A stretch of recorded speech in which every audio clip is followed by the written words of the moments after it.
Clínica Sircovisión del Dr. Jerónimo Lajara patrocina este programa.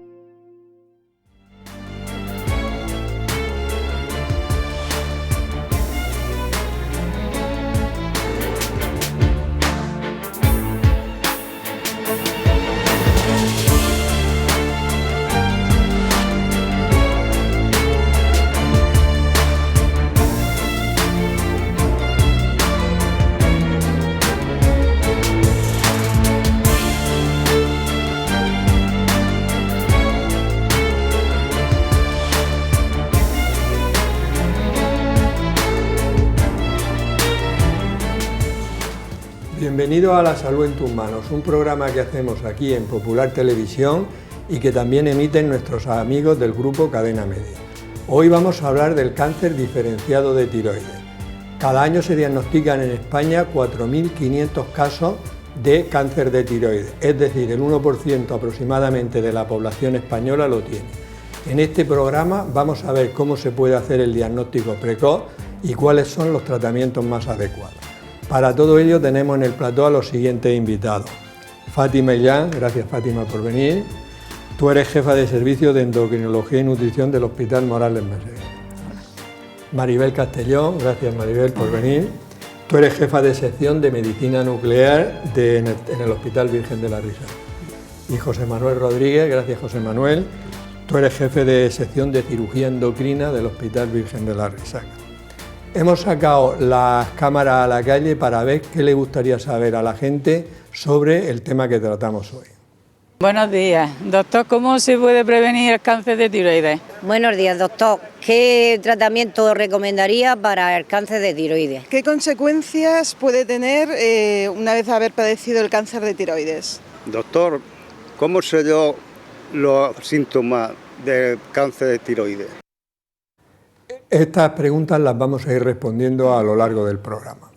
Vamos a ver, Fátima, como vamos a hablar del cáncer de tiroides, vamos a explicar un poco qué es el tiroides y sobre todo qué funciones tiene.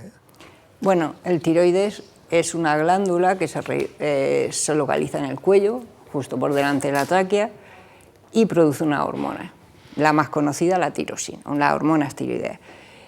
En cuanto a qué función tiene el tiroides, me hace una pregunta un poco difícil, porque decir exactamente la función del tiroides es muy complicado.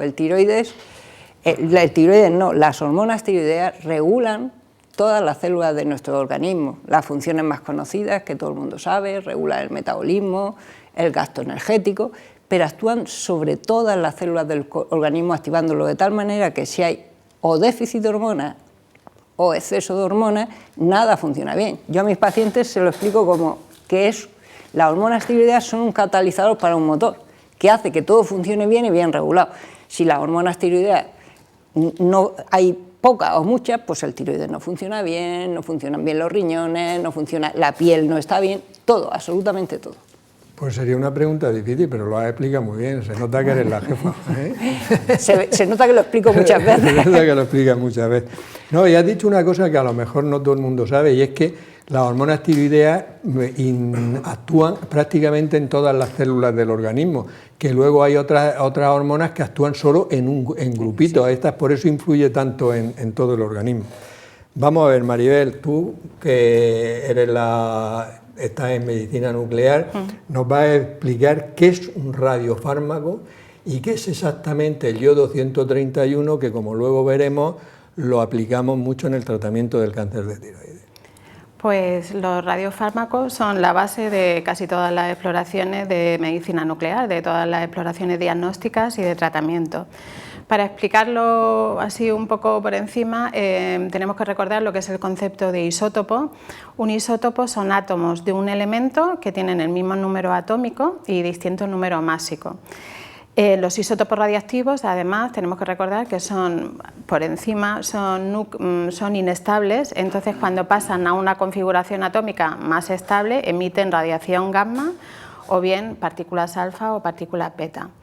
Los radiofármacos son la combinación de esos isótopos radiactivos con una molécula o fármaco cuya actividad biológica actúan como vehículo y determinan lo que es la localización y biodistribución del radiofármaco. A veces no es necesaria la combinación con una molécula o fármaco en determinados isótopos como es el yodo 131, el yodo 123 o también el citrato de galio. El yodo 131 se produce en reactor nuclear, es de la fisión del uranio y del plutonio, tiene una vida media de 8 días y es emisor beta, que es lo que ejerce la acción terapéutica, y la emisión gamma es lo que nos permite hacer imagen diagnóstica, que es lo que utilizamos en los rastreos. O sea que el yodo 131, en este caso concreto, es el mismo yodo que, como el tiroides lo necesita para hacer las hormonas tiroideas, no hay que unirlo a otra sustancia para que llegue a la célula que queremos. Sí. En este va porque es el mismo yodo, ¿no? Sí. Y al marcarlo con distinto eso, pues vale para ver la imagen e incluso para tratamientos que luego veremos. Efectivamente. José Manuel, yo he hablado del cáncer de tiroides en general, ¿no? ¿Qué tipos de cánceres de tiroides hay y qué es el cáncer diferenciado de tiroides en el cual nos vamos a centrar porque es muchísimo más frecuente? Pues el cáncer de tiroides tenemos varios tipos. Va a depender de la célula que está en el tiroides que se diferencia o que se hace tumor. Entonces, lo más frecuente son las células foliculares, que son los que producen los cánceres diferenciados, que después diremos que son los más frecuentes, son las que producen la tirosina además. Luego, por otra parte, puede estar el cáncer medular, que es un cáncer menos frecuente, un poco más agresivo. El cáncer indiferenciado, que es un cáncer muy agresivo, probablemente uno de los cánceres más agresivos del organismo, además realmente con mal pronóstico, tratamiento no muy eficaz generalmente, y luego pues, puede producirse sarcomas, linfomas, o metástasis, por ejemplo, que pueden aparecer allí. Con respecto al cáncer diferenciado, engloba los más frecuentes, decía que son los que derivan de las células del tiroides, las células puras, las células foliculares. Esta es el papilar y el folicular. Realmente están metidas así uno y otro porque son de las células foliculares, pero a lo mejor última no tiene nada que ver. Uno produce un tipo de metástasis y otro diferente, pero digamos que como idea global para la gente, para los médicos inclusive, el diferenciado es el más frecuente, incluye el papilar, que es el más frecuente de todo con mucha diferencia, y el folicular. Muy bien. Vamos a ver, Fátima, nosotros nos vamos a centrar fundamentalmente en el cáncer diferenciado de tiroides, folicular y papilar. Pero ahora se estratifica. ¿Cuándo decimos que un cáncer de tiroides tiene bajo riesgo? Porque eso yo creo que a la gente le interesa, puesto que al decírselo, pues sabe que el pronóstico es mucho mejor. Bueno, el cáncer de tiroides de bajo riesgo de recurrencia, me imagino que me preguntas eso, ¿no? El bajo riesgo de mortalidad. Bueno, si buscamos, o la gente busca diferente información, pues verá que cada sociedad científica considera que el cáncer de bajo riesgo es algo diferente, pero vamos, en el fondo todas las sociedades científicas dicen lo mismo. Decimos que un cáncer de tiroides es de bajo riesgo cuando lo operamos, y en la operación hemos quitado toda la masa tumoral, se ha hecho una extracción completa. No es una variedad histológica de pronóstico malo, hay una serie de variedades que tienen mal pronóstico. No tiene metástasis ganglionares, no tienen metástasis a distancia, y además en la pieza del patólogo verifica que no tiene invasión microscópica de los tejidos circundantes. Eso más o menos todas las sociedades dicen lo mismo. O sea que el concepto de bajo riesgo es bajo riesgo se ha quitado todo y no queda nada, y es bajo riesgo de recurrencia, de que pueda volver a aparecer. Luego has dicho una cosa que es muy importante y lo quiero aclarar, que es que el diagnóstico lo da el patólogo. Sí. El patólogo es el que dice que no hay invasión de vasos, que los ganglios están libres y tal. Lo digo porque un compañero mío de toda la vida, el doctor Pérez Guillermo, siempre me dice: habláis de cáncer y no están los patólogos, que son los que lo diagnostican. Esto va haremos una entrevista a un patólogo para que quede claro que es muy importante. Vamos a ver, Maribel, ¿qué es la teratnosis y por qué se administra yodo 131 después de intervenir a una persona con cáncer de tiroides, aunque no en todos los casos, como luego veremos? La teratnosis está muy de moda ahora y es el uso de una imagen donde se identifica la diana molecular contra la que va a ir dirigida la terapia. O sea, utilizamos para el diagnóstico el mismo trazador que para el tratamiento, ¿de acuerdo? Entonces, el yodo 131 yo creo que es el primer radiofármaco de teratnosis que se utilizó allá cuando se descubrió en 1938 y es ideal porque tiene un comportamiento igual que el yodo fisiológico ambiental, o sea que se administra vía oral o vía endovenosa, se absorbe en el tracto gastrointestinal y se elimina vía urinaria y es captado en el tiroides por las células foliculares por los receptores NIS, ¿vale? Forma parte de las hormonas tiroideas, se organifica y ahí con el tipo de radiación, cuando utilizamos el yodo 131, por el tipo de radiación beta que emite, puede producir necrosis celular por rotura de enlaces moleculares o bien por formación de radicales libres. Entonces se utiliza pues, en el cáncer de tiroides, pues, después de la cirugía, pues, en las indicaciones que iremos viendo ahora. Que la idea cuando se utiliza es destruir el pequeño resto que el cirujano, el remanente que por muy bien que operen, que siempre queda un poquito. O sea que aunque cada vez menos. No, José Manuel, siempre queda algo, ¿no? Lo que pasa es que cuando tú operas a un paciente con cáncer de tiroides tienes dos cosas. Uno, tienes que ser lo más efectivo posible para conseguir que te haga la resección completa, como decía Fátima, y al tiempo y asociado a la menor morbilidad posible. Entonces tienes que quitar todo completo. Hay veces que tú macroscópicamente piensas que está completo y no lo está, que puede ser. Y otras veces a lo mejor resulta que a lo mejor hay un mini resto, a lo mejor de milímetro o menos, que está justo donde entra el nervio, con lo cual a lo mejor de tejido sano, no de tejido tumoral.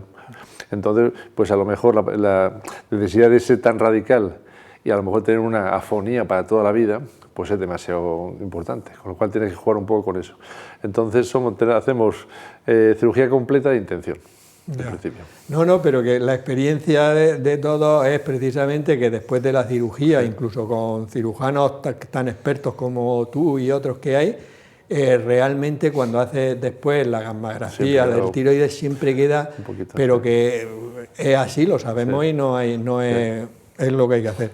Vamos a ver, Fátima, la mayoría de las personas que tienen cáncer de tiroides se diagnostican bien porque o se notan un bulto en el cuello o bien porque le hacen una ecografía y en el tiroide aparece un nódulo.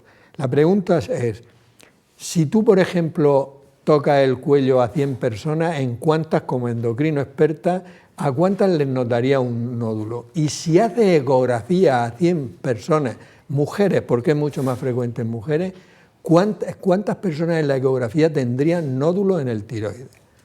Bueno, los nódulos tiroideos palpables, que palpados por una mano experta se pueden diagnosticar, bueno, pues depende de series, ¿no? Pero podemos decir que entre un 5 y un 7% como máximo las series que dan cifras más altas de la población. Sin embargo, los nódulos tiroideos diagnosticados de manera incidental por una ecografía, y bueno, y también se diagnostican por otras técnicas de imagen, como TAC, PET-TAC, otra serie de cosas, cada día se diagnostican más, porque se hacen muchas técnicas diagnósticas. Pues alrededor del 50%, hay quien dice el 40%, quien dice el 60%, pero el 50%, podemos quedarnos con el 5% y el 50%. Pero fíjate, esto es un tema que me preocupa a mí mucho, pues yo cuando veo a una persona que tiene un nódulo, o sea, que le toca el cuello y le ve un nódulo, yo siempre digo, mira, si yo me pongo en la calle y pasan 100 mujeres, y digo mujeres porque es mucho más frecuente, y le toca el cuello, 5 tienen un nódulo. Si le hacemos ecografías, 50.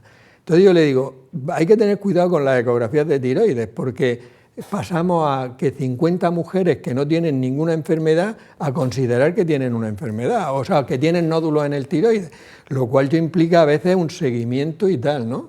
O sea, que habría que tener, las indicaciones deberían de precisarse, ¿no? Sí, sí. Sí.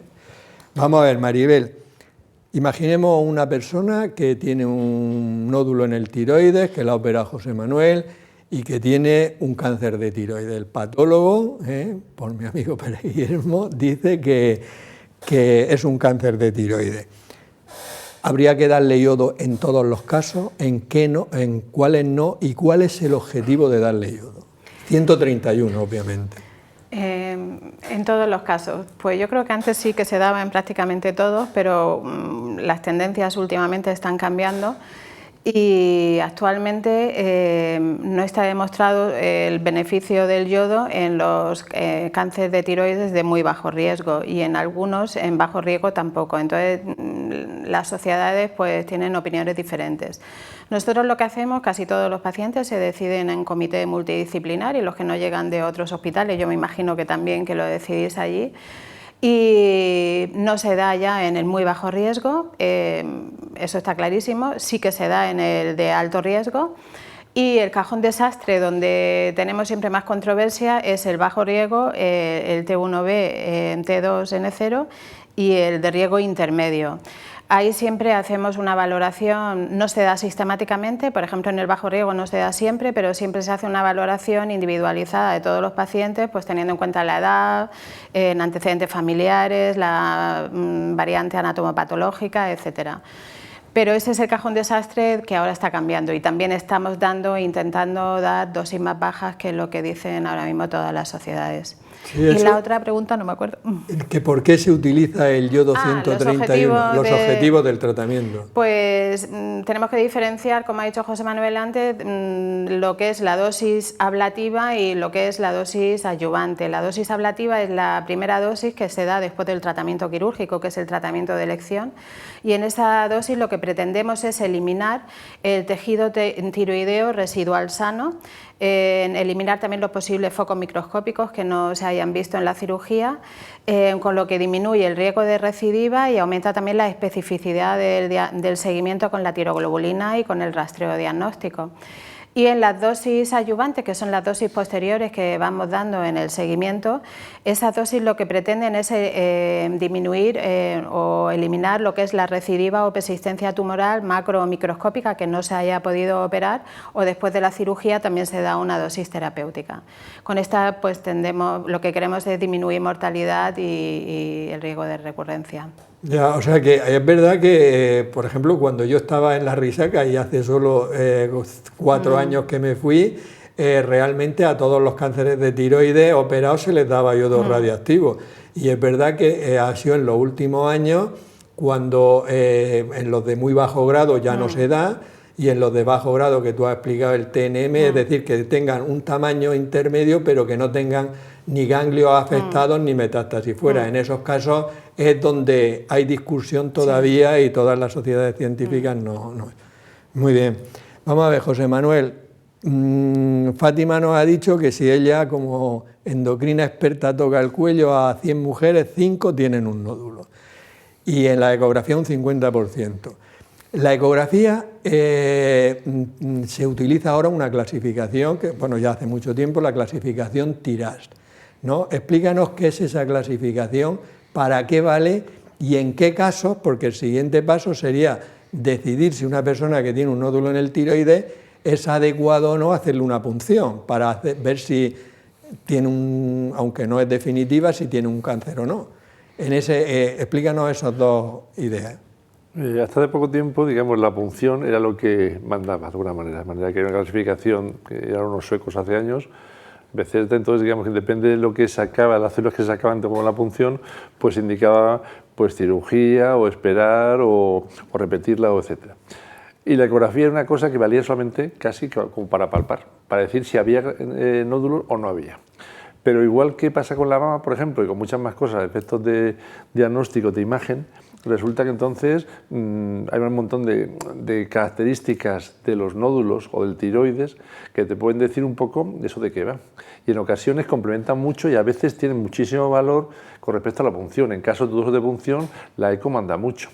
Entonces manda tanto, y están estudiadas las características de malignidad que se llaman, que entonces al final, y se puede hasta sumar. Entonces, dependiendo de lo que tú veas, tanto por tamaño, por si es sólido o no, características que tienen ahí, que no vamos a entrar en ellas, resulta que entonces el ecografista valora, digamos, y si son expertos, como al final resulta que todos son comisiones de expertos, cirujanos, nucleares, endocrinos, ecografistas, citólogos, y se decide todo en un comité multidisciplinar. Entonces el experto, pues el ecografista, pues le pone una clasificación con número. Entonces, ¿y eso qué pasa? Que además, antes nosotros no estábamos de acuerdo, pero el ecografista ya, con ese número, si es experto y se dedica a ello, piensa cuándo puede ser más útil pinchar o no. Que antes decíamos que tiene que decir el ecografista de por qué va a decidir él, pero la experiencia nos ha dicho que es discutible en algunos casos, pero si el tío es experto, supone que va a pinchar, si es benigno, seguro que lo puede, en ocasiones, casi cerca del 100%, podría decirlo en algunas situaciones, y encima es pequeño, ¿para qué lo vas a pinchar? Para repincharlo en X tiempo. En cambio, la indicación suya de que hay que hacer o que no, y aparte se puede discutir, pues eso es importante. Entonces, al final ha cambiado el concepto. Ecografía muy importante y valora mucho, digamos, lo que decide a la hora de pinchar. Sí, sí. Esto es para que las personas que nos estén viendo se den cuenta cómo ha ido cambiando el cáncer de tiroides en los últimos años. Yo decía, desde que yo me fui de la Risaca, hace 4 años, lo que ha ido cambiando, ¿no? Y efectivamente hemos tenido sesiones donde a veces se decía, y el ecografista que dice que pinchemos, ¿quién es? Y luego se ha visto que efectivamente tenían su parte de razón, o sea que el diagnóstico de la ecografía es muy importante porque te orienta mucho a saber si hay que pinchar o no hay la punción o no es de la punción. Que eso le preocupa mucho a la gente, el tema de la punción. Ahora hablaremos de ello. En nuestra sección Palabras de Médicos, nuestro profesor de latín y griego Juan Carlos Ferre y nuestra experta en traducción Mariluz Soler nos van a decir el origen de algunas palabras relacionadas con el tema de hoy. Muy buenas, hoy vamos a hablar del cáncer, en esta ocasión del cáncer de tiroides. Como ya sabemos, la palabra cáncer deriva del latín cancer, que significa cangrejo, haciendo una metáfora con la forma que tienen las células cancerígenas alrededor, simulando pues, la figura de la pinza de un cangrejo. Y tiroides es una glándula hormonal que está situada junto a la tráquea y tiene 2 compuestos, tíreos, 2 compuestos griegos, tíreos, que significa escudo, y oide, en forma de, porque haría relación a esa glándula que tiene forma de escudo. Si nuestro cuerpo genera poquito de esta hormona, tendremos lo que se llama hipotiroidismo, porque hipo significa por debajo de. Ya tenemos este prefijo en otras palabras como hipotermia o hipoglucemia. Por el contrario, si genera demasiada, tendremos hipertiroidismo, dado que hiper significa mucho, a lo grande, como por ejemplo en hipermercado. Así que ya saben que lo mejor es acudir al especialista, cuanto antes mejor. Un diagnóstico precoz es fundamental para un buen resultado. Palabras de médicos. Bueno, pues ya sabemos un poco más sobre el origen de estas palabras. Fátima, vamos a seguir avanzando. Se ha hecho una ecografía y la ecografía, según el ecógrafo, tiene unos criterios que está indicada la punción. Se hace la punción. ¿Qué nos puede salir? ¿Qué diagnósticos nos pueden salir y cuándo estaría indicado operar al paciente? Bueno, como ha dicho José Manuel, hoy en día lo que se utiliza es una clasificación, la clasificación de Bethesda. Esta clasificación nos divide los diagnósticos en 6. El tipo 1 es que muestra insuficiente, o sea que si te sale muestra insuficiente hay que repetirla porque no tenemos células para saber qué es. Si te sale clase 2, Bethesda 2, es nódulo coloide, nódulo benigno. No hay indicación de cirugía, no hay indicación de repetir PAP, salvo situaciones extraordinarias de que un nódulo creciera más del 50%, en fin, o cambiara de características, pues te olvidas del nódulo. Si te sale un Bethesda 2, olvidado. Luego hay un diagnóstico que es malignidad casi al 100%, al 99%, que es el Bethesda 6. Pues con ese te vas a cirugía, lógicamente, porque el 97-98% el patólogo no se equivoca y son cáncer. Luego hay otro que es Bethesda 5, que es altamente sospechoso de malignidad. Ahí casi el 70% son malignos, también hay que operarlo. Luego hay otro que es muy común, que es el Bethesda 4, antes le llamábamos proliferación folicular, ahora como ha llamado todo, ha cambiado todo, pues ahora es Bethesda 4. Entonces, ese es un diagnóstico que es quirúrgico, pero afortunadamente si te sale un Bethesda 4 no es como los otros, que tienes tanta probabilidad de tener un cáncer, ahí la probabilidad está sobre el 20-30% más bien. Y eso es así porque la citología, la punción se coge en células y se hace una técnica que es la citología. Es incapaz de distinguir si tienes un adenoma folicular, que es un tumor benigno, de un carcinoma folicular. Por tanto, estos Bethesda 4 hay que operarlos, pero en su mayoría, como yo le digo a mis pacientes, la mayoría son buenos, aunque te vas a la cirugía. Y luego hay el último diagnóstico es el Bethesda 3, que, bueno, ese realmente los patólogos no deberían de dar mucho ese diagnóstico, porque eso, la calidad de una buena citología es que ese diagnóstico sea de uva a pera, porque es un diagnóstico que yo digo ni chicha ni limonada, atipias de significado incierto. Que bueno, pues esas atipias de significado incierto pues, pueden llegar a ser malignos, las series dicen un 10 o un 15%, las más altas, pero casi todos son benignos. Con ese diagnóstico lo que tienes que hacer es repetir la punción a los 3 meses. También, por supuesto, tienes que conjugarlo con la ecografía, como ha dicho José Manuel. Si un ecografista experto te da una puntuación de un TIRAS 5 y tiene un Bethesda 3, pues hombre, puedes repetirla, pero también te puedes plantear, voy a llevarlo al quirófano, ¿no? Directamente con una tiración. Pero vamos, normalmente lo repetimos, porque como el cáncer de tiroides es muy lento, tampoco tenemos que llevar a la gente corriendo al quirófano, podemos repetirle una segunda citología y afirmar. Has dicho, Fátima, creo que es muy interesante para que la gente que sepa, porque claro, el diagnóstico de cáncer siempre, como es normal, agobia muchísimo, pero tú has de decir, oye, es un cáncer de tiroides y en el peor de los casos, en el 99% son de crecimiento muy lento, no hay que tener esa ansiedad por correr, por ir más rápido, porque a lo mejor es peor, a lo mejor en un momento determinado dejas pasar 3-4 meses, lo vuelves a estudiar y es mejor para el paciente, ¿no?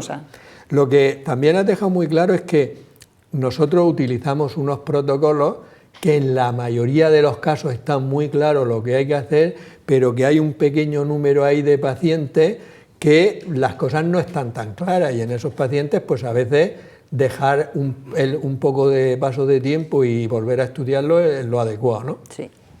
Vamos a ver, Maribel, antes has dicho que en una persona que está operada de un cáncer de tiroides pues dábamos quizás dosis más altas, yo recuerdo lo de los 100 milicurios, que luego lo bajamos a 80.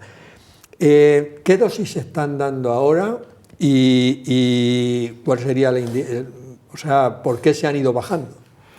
Pues se han ido bajando porque se ha visto, no hay muchos ensayos ni muchos estudios, pero por ejemplo hay un ensayo con pacientes de bajo riesgo donde se vio que dando dosis de 30 milicurios el beneficio a largo plazo era similar a cuando se daba una dosis de 100 milicurios. No hay muchos ensayos en general. Entonces, aún así, teniendo en cuenta los criterios ALARA que dicen que hay que dar la mínima radiación que sea razonablemente posible, pues las dosis y viendo los resultados con los diferentes estudios que hay, pues se están bajando en general en todas las sociedades. Nosotros en el muy bajo riesgo actualmente no lo tratamos, en el bajo riesgo nos movemos en dosis de 30, 60, 80.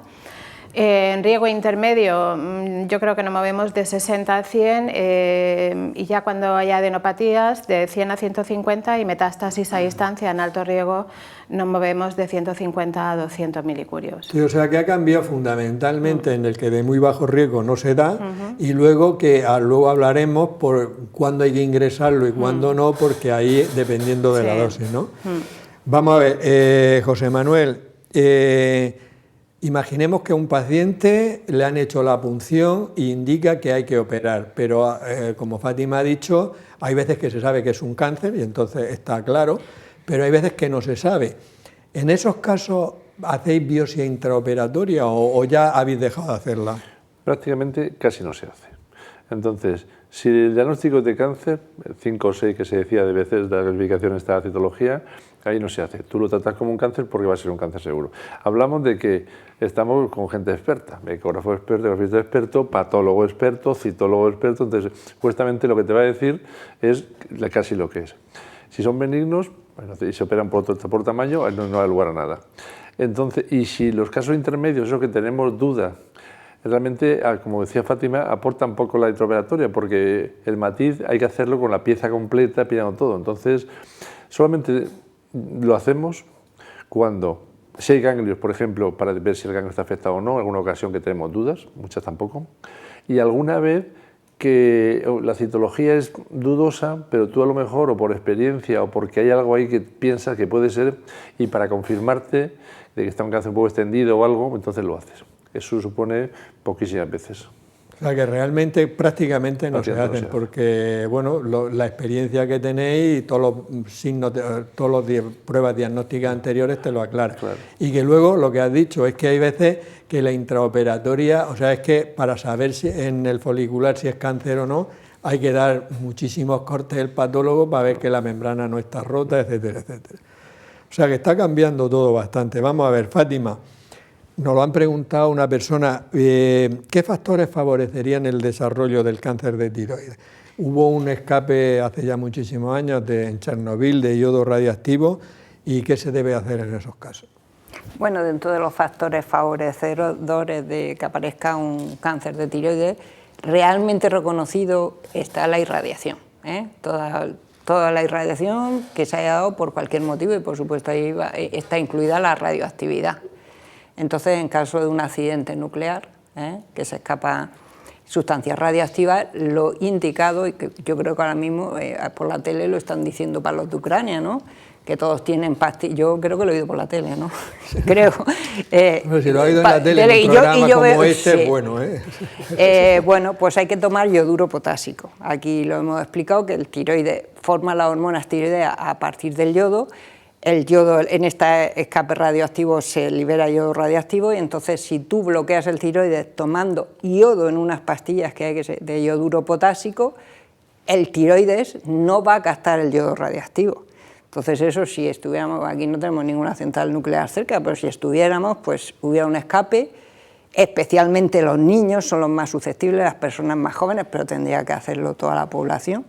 Pues tomar pastillas de yoduro potásico, que si se toman 2 o 3 horas después del escape, está uno cubierto y habría que tomar a la dosis que te recomienden. Sí, pero es que la dosis es muchísimo. Lo digo para que la gente no vaya a la farmacia y pida pastillas de yoduro, porque la dosis de yoduro que dan en las de suplemento son muy bajas.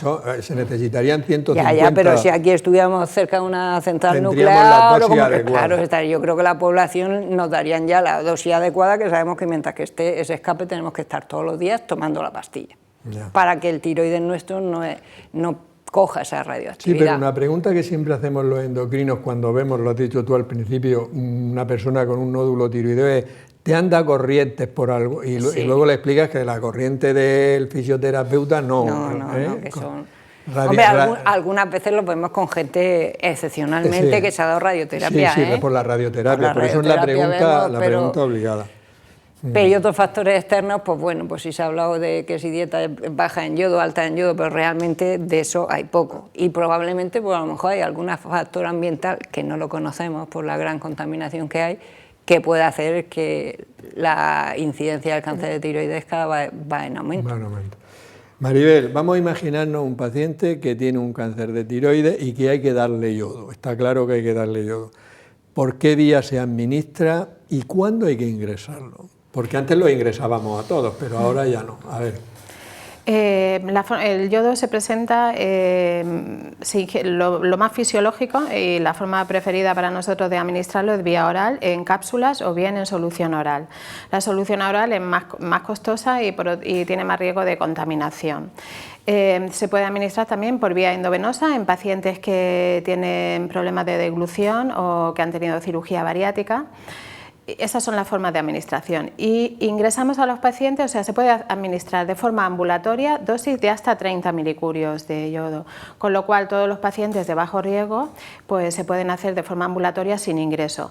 Se da también dosis de 30 milicurios en aquellos pacientes muy mayores, por ejemplo, o con comorbilidades asociadas que dificultan el ingreso, entonces también se dan dosis ambulatorias de 30, a veces tenemos que dar dosis repetidas.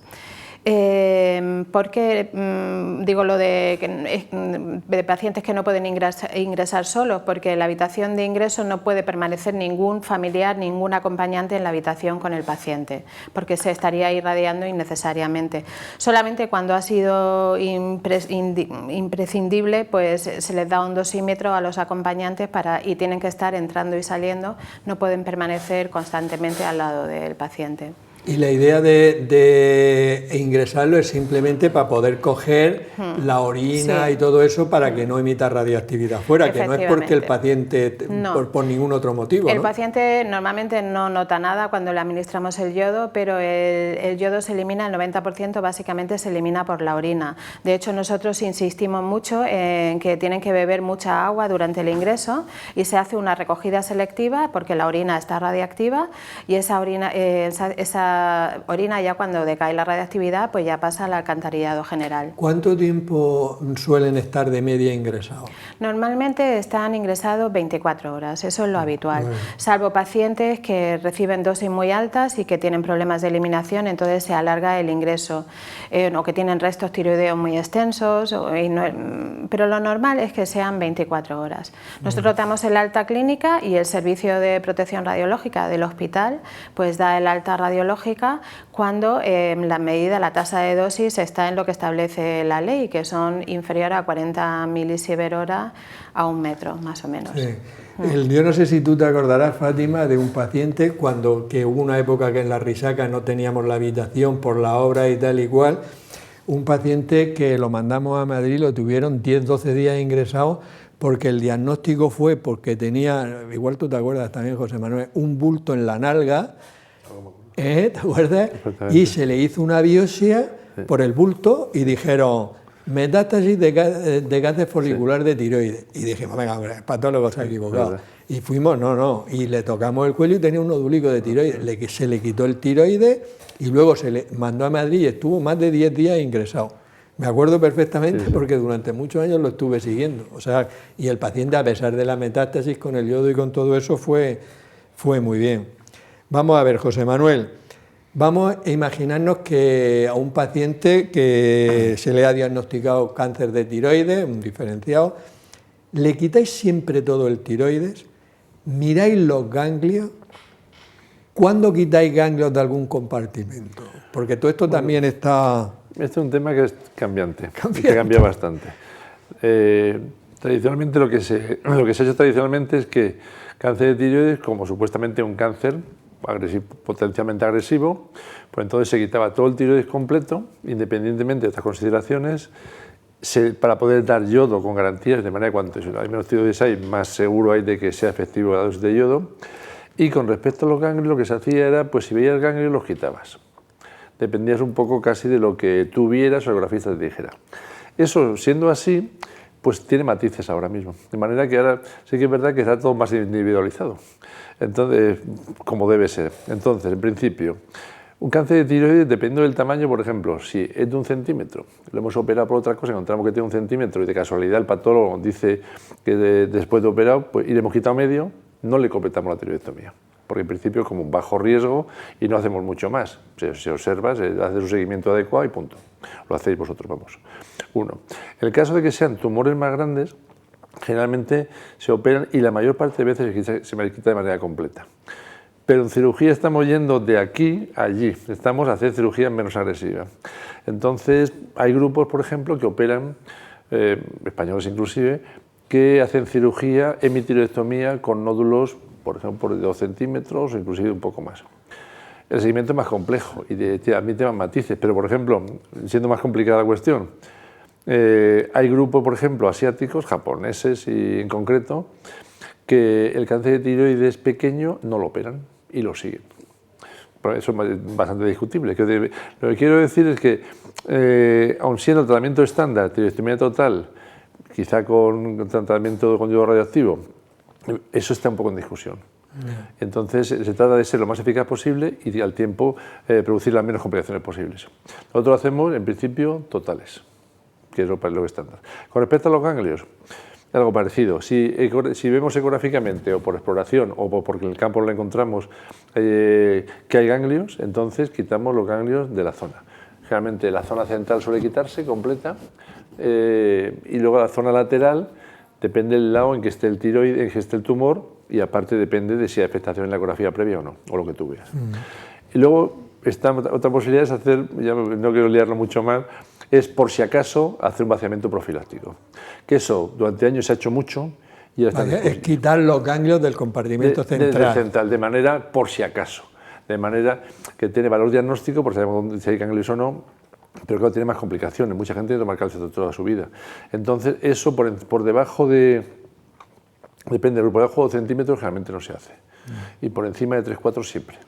Así más o menos. La verdad es que ha cambiado tanto que lo que tú decías antes de empezar el programa, dices, es que ahora es todo muy relativo, ¿eh? Menos mal que están los comités interdisciplinares estos, donde se toman las decisiones que, como habéis comentado antes, pues está el endocrino, el cirujano, el patólogo, el especialista de medicina nuclear, etcétera, y a veces también los radiólogos. O sea que, vamos a ver, Fátima, esto es motivo de consulta frecuente. Una persona se hace un análisis y le sale la tiroglobulina alta, ya la hemos liado. Se van a internet y la asocian siempre al cáncer de tiroides. Explícanos, ¿qué es la tiroglobulina y si tiene importancia en el seguimiento del cáncer de tiroides diferenciado pero ya operado? Bueno, la tiroglobulina es una proteína que producen las células foliculares del tiroides. El único valor que tiene la tiroglobulina en enfermedades tiroideas es en el seguimiento del cáncer de tiroides, o sea que toda la gente esta que vais a hacer una tiroglobulina, no sé por qué, teniendo su tiroides en su cuellecico sin quitar, pues no tiene ningún valor.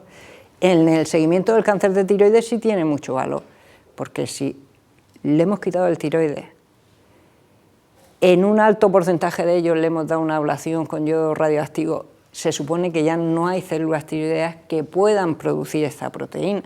Entonces, el seguimiento que realizamos los endocrinos del cáncer de tiroides está basado precisamente en la determinación de los niveles de tiroglobulina. Cuando una tiroglobulina indetectable empieza a detectarse, nos alerta de que algo está pasando. O sea que tiene un valor extraordinario. Tiene un valor extraordinario pero en el seguimiento del cáncer de tiroides. En ninguna otra patología tiroidea que puede estar alta, muchas no vale para nada. Que se olviden porque es motivo de consulta frecuente. Alguien ha pedido una tiroglobulina o unos anticuerpos antitiroglobulina, que después hablaremos, y entonces ya se lían totalmente. Que sepan que la tiroglobulina solo tiene interés en el seguimiento del cáncer de tiroides. Muy bien. Esto ya no lo has contestado, Maribel. Tenía aquí una pregunta, pero como tú te lo sabes todo, no lo has dicho, que era que la vía, que nos has dicho que normalmente por vía oral, pero en la cirugía bariátrica o en personas con dificultades se podía utilizar la vía venosa, los días de ingreso y por dónde se eliminaba. Pero todo esto no lo has contestado bien.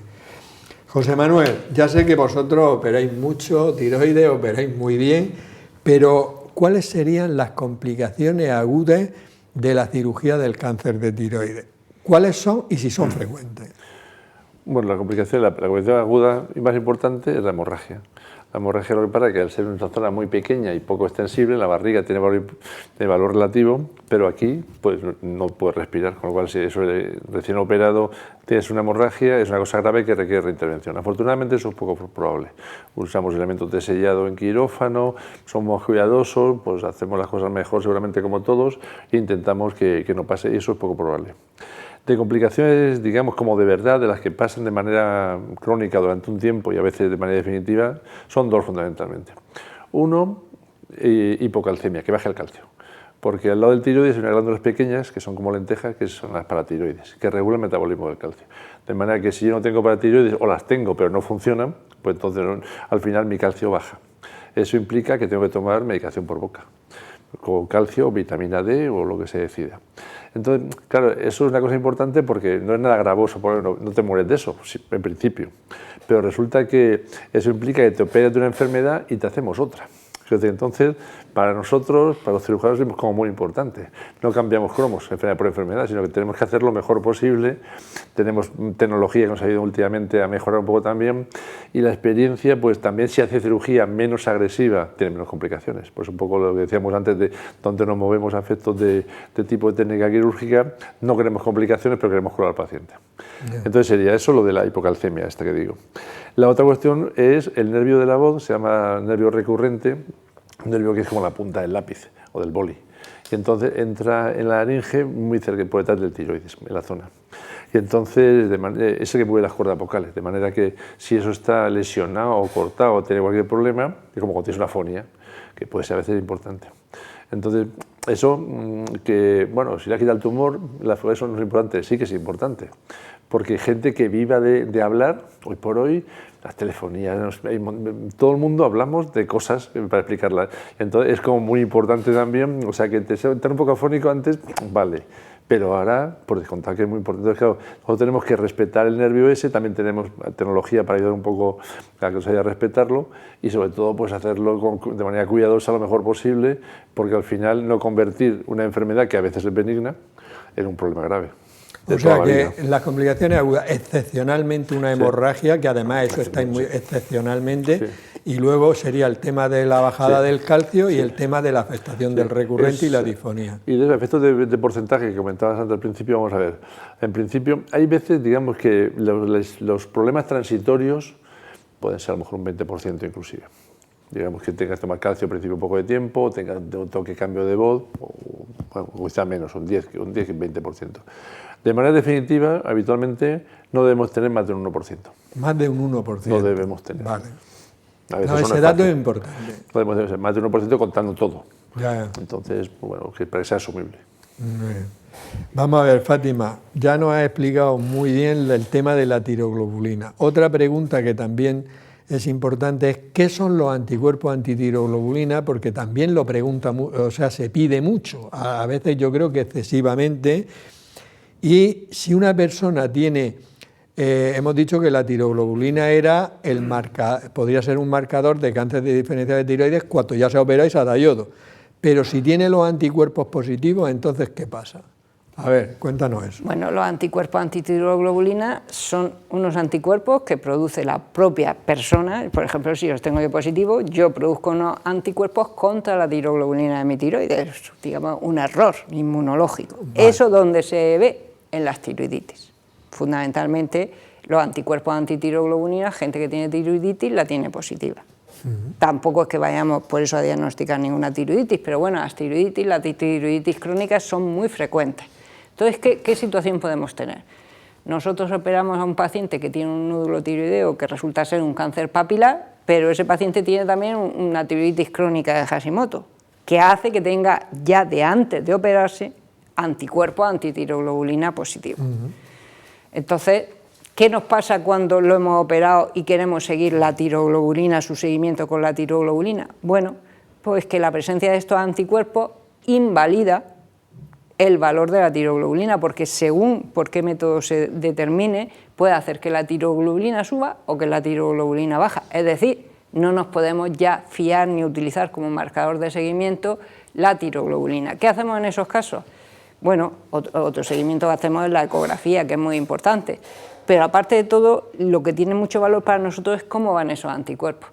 Si tú te operas y tienes 1000 de anticuerpos antitiroglobulina y al año tienes 500, quiere decir que la cosa va bien, porque van en descenso, pero bueno, no es lo mismo que la tiroglobulina. Los que lo tienen positivos, pues tenemos que valernos de la ecografía, del rastreo y de ver cómo van evolucionando esos anticuerpos, que en mi experiencia personal, cuando algún paciente mío ha tenido anticuerpos positivos, al cabo de muchos años, vamos, si está curado, se le han negativizado, pero no en un año ni en dos, no. Claro, porque muchos como años. ya no tiene el origen, el organismo no sigue produciendo. Pero sí lo que van es en descenso. Mientras que vayan en descenso, la situación la cosa va bien.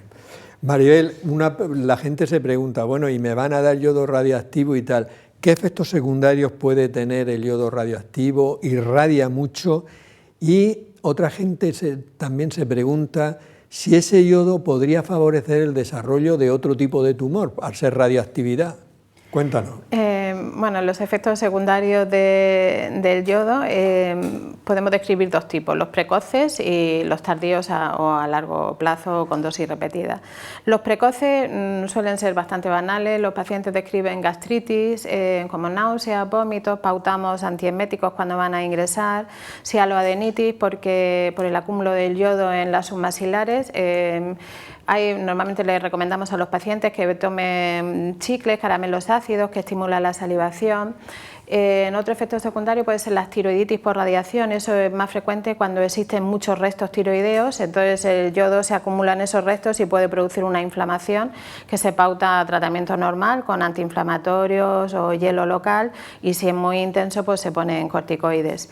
En cuanto a los efectos tardíos, pues serostomías se han descrito, pero no son muy frecuentes, dacriocistitis, pero también son muy raras. En cuanto al aumento en la frecuencia de tumores, esa es la pregunta que nos hacen casi todos los pacientes en la consulta. Están descritos, pero normalmente en pacientes que reciben dosis altas y repetidas, o sea que tienen una dosis acumulada alta, tanto leucemias como tumores sólidos. Nosotros tampoco sabemos exactamente el porcentaje de pacientes, de nuestros pacientes que hemos tratado. Yo no sé si vosotros en el Morales tuvisteis a un paciente. Sí, yo tuve una. Sí, yo creo que es el único que yo es el único que conozco en todos los años que llevo. Pues yo creo que es el único que yo conozco también. Pero le dimos 800, claro. 900, también a un folicular con metástasis, que la mujer estaba hecha un desastre y la de pusimos. 800, 900 y hemos llegado a dar en algunos casos hasta 1500. Sí, nosotros tenemos, bueno, yo creo que contigo teníamos un paciente que de recibe 1500 y la verdad que nunca han tenido problemas, pero bueno, lo que alguno puede pasar.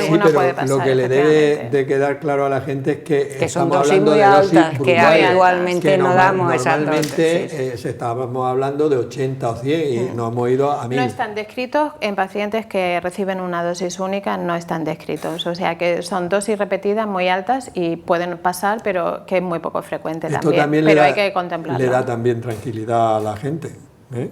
Sí. Vamos a ver, José Manuel, hemos hablado de las complicaciones agudas. ¿Y crónicas? ¿Tenéis alguna complicación crónica en el cáncer de tiroides? Pues las crónicas son las que hemos comentado, que el calcio esté bajo. Que se mantiene. O bien que digamos haya afonía por complicación de la cirugía. Entonces, por eso lo que decíamos que algunas hay. Intentamos prevenirlas de diferentes maneras. De los vídeos que hacemos para nuestro portal de salud, lasaludentusmanos.ucam.edu, y dentro de nuestra sección Me lo compro, me lo como, no me lo compro, no me lo como, hemos elegido este sobre los copos de avena para este programa. Copos de avena, ¿me los compro y me los como o no me los compro y no me los como? Bueno, unos copos de avena como estos, que son integrales, da igual esta marca que cualquier otra marca, obviamente, yo me los compro y me los como porque es un alimento bastante beneficioso para la salud. ¿Nos explican más o menos tus características generales? Bueno, aquí hay que mirar la información nutricional y, por ejemplo, 100 gramos de avena, de esta avena integral, tiene 375 calorías. Normalmente en el desayuno tomamos unos 40 gramos, que serían 147 calorías, que no son muchas. ¿De dónde provienen esas calorías? Pues mira, la ración de 40 gramos tiene de grasas 2,8 gramos, de las cuales saturada es 0,5, es decir, las grasas saturadas son las que tomadas en exceso nos aumentan los niveles de colesterol, tiene muy poquitas. Luego de hidratos de carbono tiene 23, pero azúcares son solo 0,3 gramos, es decir, que es un hidrato de carbono complejo que pasa a la sangre lentamente. Y luego tiene fibra. Para 40 gramos tiene 4 gramos de fibra, sobre todo fibra insoluble que previene del estreñimiento. Y de proteínas también tiene 5,4 gramos, 5,4 gramos en los 40 gramos, o sea que es también una cantidad considerable de proteínas y muy poquita sal. Con lo cual, en conjunto, desde el punto de vista de los macronutrientes, pues está muy bien y es un alimento recomendable. ¿Qué podemos decir de sus vitaminas y minerales? Bueno, pues por ejemplo en una ración pues tiene vitamina B1, que lo pone aquí, 0,24 miligramos. A destacar, yo destacaría por ejemplo el fósforo, el magnesio. Hay mucha gente que toma suplementos de magnesio cuando con una alimentación normal prácticamente la mayoría de las personas no necesitarían suplementarlo. Tiene zinc, 2,3 miligramos para esos 40 gramos. Y el hierro 2,3 miligramos y tiene zinc 1,7 miligramos. Es decir, yo veo un alimento, un cereal integral que como cualquier otro cereal integral es bueno para la salud en las cantidades recomendadas y lo podría tomar pues teóricamente cualquier persona. Pues estupendo. Bueno, pues ya sabemos un poquito más sobre los copos de avena, que no tienen nada que ver con otros cereales que son los que les gustan más a los niños y son los que suelen utilizar. Así que para utilizar uno, mejor este. Fátima, muy rápido, que ya estamos fuera, estamos con más de 50 minutos. Imaginemos que a una persona le quitan el tiroides, porque tiene bultos, pero tal. Y cuando el patólogo analiza todo el tiroides, se encuentra, va y te dice, tiene un microcarcinoma papilar. ¿Qué quiere decir que es un microcarcinoma papilar y si hay que hacer algo? Pues quiere decir que ese cáncer papilar es menor de 1 centímetro. Ese es el concepto. Claro. Ese es el concepto que ya se ha mencionado aquí como cáncer de muy bajo riesgo. ¿Qué hay que hacer? Nada, dejarlo y ya está. Perfecto, no hacerle caso. No hacerle caso. Maribel, ¿cuándo estaría contraindicado el yodo 131 como tratamiento del cáncer de tiroides? Pues absolutamente contraindicado en pacientes embarazadas. La lactancia hay que suspenderla de 2 semanas antes y no se puede reintroducir. Y en pacientes cuando no se hace una tiroidectomía total, o sea, cuando hacemos hemitiroidectomías o lobectomías también está contraindicado. Y en los pacientes yodo refractarios. Bueno, también muy claro. José Manuel, ¿qué es la tiroidectomía guiada por angiografía con fluoresceína verde de indocianina y si la hacéis aquí en La Risa? Bueno, realmente con el ánimo de minimizar las complicaciones, pues tenemos determinadas armas. Una de ellas es identificar mejor las paratiroides y ver cómo quedan después de la cirugía.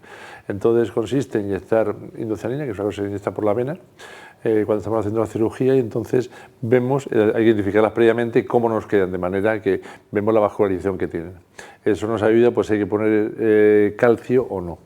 Y otra cuestión, tenemos otro aparato también ahora, que también tenemos en el hospital o en nuestra comunidad autónoma, lo tenemos además, que se llama autofluorescencia, que simplemente es un láser que emite sobre la paratiroides una cosa y tú lo recoges en una pantalla, un monitor, entonces eso te ayuda a identificar dónde están las paratiroides. Yeah. O sea que el ánimo es tener menos complicaciones. Vale, o sea que está ya la última, veo, porque esto... Vamos a ver, Fátima, el pronóstico, que le quede claro a la gente, a una persona le han diagnosticado cáncer diferenciado de tiroides, que hemos explicado lo que es. ¿Cuál sería su pronóstico? Pues salvo excepciones muy excepcionales, excelente. Excelente, vale, pues con esa idea nos quedamos. Maribel, ¿se puede dar el yodo 131 en las personas alérgicas al yodo? Sí, se puede dar. ¿Se puede dar en niños? Sí, se hace una dosis, se ajusta la dosis por peso, pero también se puede dar. ¿Se puede coger un avión después de tomar el yodo 131? Se puede coger, pero el yodo tiene emisión gamma y a veces saltan las alarmas de los detectores de los aeropuertos y entonces hasta 4 meses después se ha descrito. Entonces nosotros a todos los pacientes que van a hacer vuelos, sobre todo internacionales, le damos una tarjeta donde pone que han recibido yodo 131. Vale, para que lo tengan claro. Y en eso tuvimos algunos casos en pacientes que tienen una insuficiencia renal crónica y están en diálisis. ¿Se puede dar el yodo? También se puede dar. Normalmente se dializa en el día previo para disminuir el pool endógeno de yodo. Se da el yodo y luego se dializan en nuestras habitaciones de terapia antes de marcharse a casa, porque todo el yodo radiactivo se va a quedar en el filtro de la diálisis. Entonces siempre tienen que hacerlo en el hospital. Hay que ver lo rápidos que soy cuando queréis. Última pregunta, José Manuel. Hicimos aquí un programa sobre la anestesia y estuvo Virginia Izura y estuvo hablando de la monitorización intraoperatoria para disminuir complicaciones, dar afectación de nervios, etcétera. Tú has dicho que una posible complicación era tocar el nervio recurrente. ¿Monitorizáis el nervio recurrente durante la intervención en algunos casos? Sí, lo hacemos casi por norma. Vale. Y realmente nos ayuda bastante a la hora de tener menos complicaciones. O sea, que lo estáis haciendo casi por norma, ¿no? Casi en todos los casos. Solo, como no nos queda tiempo, un último mensaje que queráis transmitir, por ejemplo, Fátima, sobre el cáncer diferenciado de tiroides, a la población en general. Bueno, pues que estamos ante una patología muy prevalente, pero con un pronóstico excelente, que si hacen lo que les aconsejan sus médicos, pues esta enfermedad, si tienes un cáncer de tiroides, no te va a matar, te vas a morir de otra cosa. Muy bien. Maribel. Pues a nuestros pacientes que llegan muy asustados cuando van a recibir el yodo 131, que se administra una dosis baja, que la relación riesgo-beneficio siempre es adecuada y que normalmente en el seguimiento es beneficioso. Muy bien, ¿y tú, José Manuel? Pues que con el cáncer de tiroides está todo muy protocolizado, digamos, todos sabemos, somos comités de gente que nos dedicamos a esto, que sabemos lo que tenemos que hacer y lo hacemos lo mejor posible. Y en cirugía en concreto, pues igual, todos intentamos hacerlo con las menos complicaciones posibles y siendo lo más curativos que se pueda. Pues nada, yo creo que vosotros tenéis vuestras dudas antes de empezar el programa, y si esto realmente, con la profundidad tan intensa que la habéis explicado, si podría ser de utilidad para la población en general. Yo, después de verlo, creo que sí, porque ha solucionado muchas dudas. Primero, que cuando una persona tiene un cáncer de tiroides diferenciado, pues que, en fin, es un cáncer, pero que el pronóstico, Fátima ha dicho que es muy bueno. Segundo, se han aclarado muchas dudas sobre el yodo radioactivo y los problemas de la cirugía, el seguimiento que se hace, la protocolización. Es decir, que la gente puede estar tranquila. Creo que ha sido de bastante interés para la población en general y para mí particularmente muy mucho. O sea que os doy las gracias en nombre de todos. Por mi parte, nada más, despedirnos hasta la próxima semana en un nuevo programa de La Salud en tus manos. Recordaros antes que en nuestro portal de salud, UCANSalud, podéis encontrar información sobre hábitos de vida saludable y prevención de muchas enfermedades. Que seáis muy felices.